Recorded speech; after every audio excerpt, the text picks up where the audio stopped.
Senhor presidente, senhores deputados, é comum o tom do deputado Stefanes Júnior quando sobe à tribuna para atacar o Partido dos Trabalhadores. O discurso do deputado Stefanes, ele se transforma completamente, parece uma coisa insana. Ele passa a atacar com palavras de baixo calão, a usar o eles a todo momento, como se os petistas fossem almas de outro mundo, parecidos com Satanás. É uma coisa que chega a ser histérica e ridícula até. Eu sempre tratei com o maior respeito o deputado Stefanes Júnior. Inclusive, o pai do deputado serviu ao governo do PT, foi ministro do governo Lula. Eu não entendo por que essa sanha, esse ódio visceral contra tudo que parte de um partido que nasceu das pessoas mais humildes e pobres do país. Aliás, um dos únicos momentos na história do Brasil que o povo mais pobre, mais sofrido, conseguiu criar uma organização que representasse seus interesses. E com todos os erros que essa experiência histórica possa ter cometido, e foram muitos, todos os analistas das mais diversas matizes ideológicas reconhecem que foi a primeira vez na história do Brasil que o povo pobre se sentiu empoderado relativamente e se sentiu prestigiado em seus direitos e fortalecido. Nós sabemos que no período do governo do PT houve distribuição de renda real, legislação aprofundando radicalmente a transparência, aprofundamento da democracia da própria Polícia Federal, do Ministério Público, saúde, Bolsa Família para milhões de pessoas, milhões de casas populares da minha cidade, 16 mil casos, Minha Casa Minha Vida, 12 mil para pessoas que têm renda menor do que 2 mínimos, principalmente mulheres abandonadas, são chefes de família e ganham apenas 800, 400, 500 reais e pagam 5% da renda familiar por mês. Além de muitas coisas que eu podia ficar horas falando.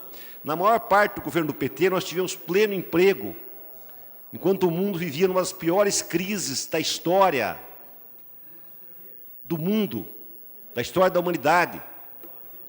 Ele esquece de tudo isso, usa dos piores adjetivos e revela alguns conteúdos que é preciso desnudar para quem o escuta e para as pessoas que assistem à TV Sinal.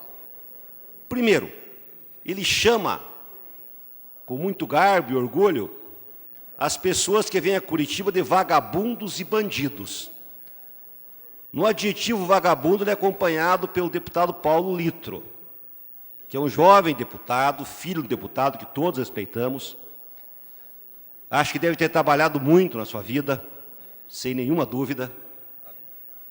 Acho que trabalhou desde cedo, como Lula, desde os 10, 8 anos de idade, que foi em Graxate, veio migrado com a mãe do Nordeste, em Pau de Arara, abandonada pelo marido, ajudou a criar seus irmãos. E o deputado Litro segue a orientação do deputado Stefanes, dizendo que quem vem para cá não trabalha, porque vem para cá em dia de semana. Eu já conheço essa história desde que eu era estudante da Lei de Segurança Nacional do regime militar. Estudante é para estudar, professor é para dar aula, metalúrgico é para cada fábrica. Só quem pode fazer política são aqueles que só trabalham se querem, que são as grandes elites.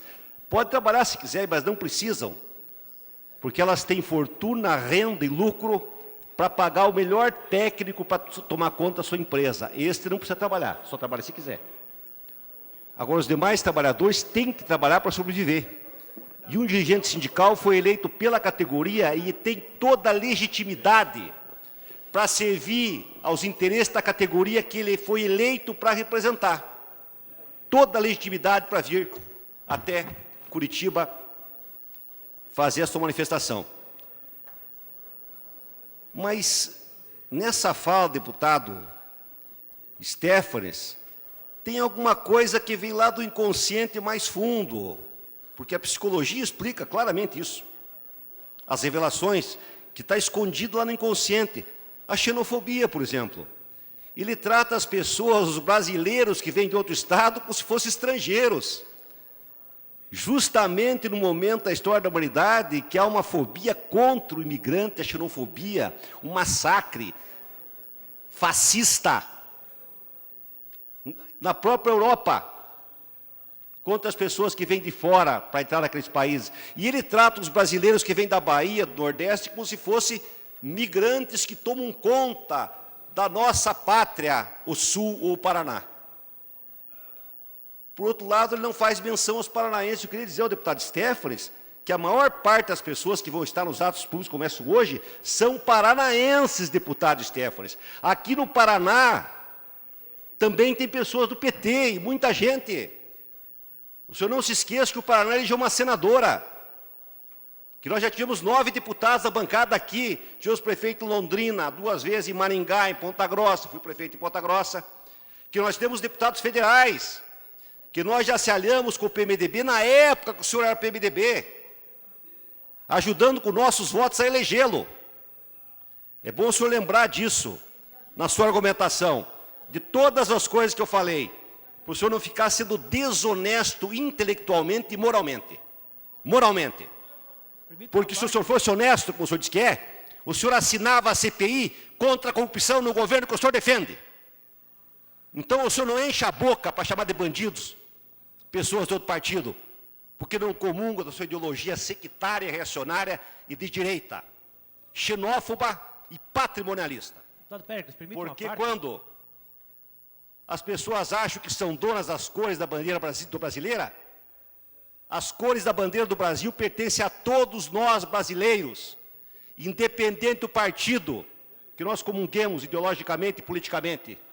Não apenas a setores conservadores da classe média, que põem a bandeira do Brasil como se fossem donos do Brasil, como são donos de sua fazenda, de sua empresa. Isso é patrimonialismo, teoricamente, filosoficamente e psicologicamente. E nós sabemos que o Paraná é um estado patrimonialista, sim, porque as pessoas julgam as coisas públicas como se fosse o seu próprio patrimônio. O seu próprio patrimônio. E não é assim que as coisas se tratam. Um partido é parte do país.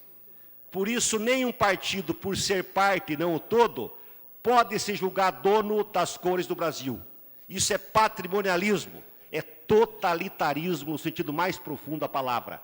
Como se fosse uma totalidade, e se nós brasileiros fôssemos obrigados, se queremos defender o Brasil, a usar apenas a cor verde, amarela, azul e branca. Nós não vamos, e o povo paranaense não vai ser deixado levado por essa falácia ridícula dos seus argumentos. Segundo, terceiro lugar, o nosso partido não é contra a Operação Lava Jato, pelo contrário. Pelo contrário. Agora, nós achamos que o juiz Sérgio Moro não tem isenção para julgar Lula. E ficou provado que ele não tem isenção quando o próprio Teori Zavascki deu um puxão de orelha jurídico no senhor Sérgio Moro, dizendo que ele não poderia ter grampeado jamais a presidente da República e não poderia jamais ter passado para a imprensa a gravação das falas do Lula no particular, por um telefone, entrando na sua intimidade com a presidente da República, e não podia jamais ter feito uma condução coercitiva sem nenhuma necessidade, com a busca de humilhar publicamente o presidente mais bem avaliado da história do Brasil, que governou o país por 8 anos, com a aprovação da quase totalidade dos brasileiros, e fez um excepcional governo. As pessoas que vêm aqui vêm protestar democraticamente porque entendem que o juiz não tem isenção, por mais que ele seja uma grande figura, que deve ser respeitada, um homem que tem coragem, que fez o que poucos juízes fizeram na história do Brasil, deve ser aplaudido por isso.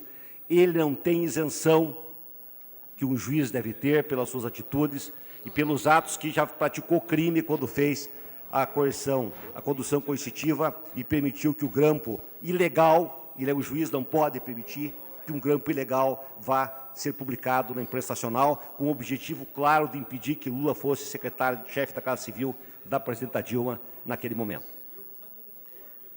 Por isso tudo, é uma grande decepção o deputado Rafael Greco, que também foi ministro do governo Lula. Deputado Pérez, Vossa Excelência tem 1 minuto para concluir. Que é homem culto, temos que reconhecer, pelo menos é um ilustrado, ele tenha feito um ato tão autoritário para impedir que pessoas que pensam diferente dele participem de uma cidade, que um prefeito deve fazer da cidade que ele governa uma cidade democrática, com a participação de todas as forças políticas, sociais e ideológicas. Obrigado, senhor presidente e senhores deputados.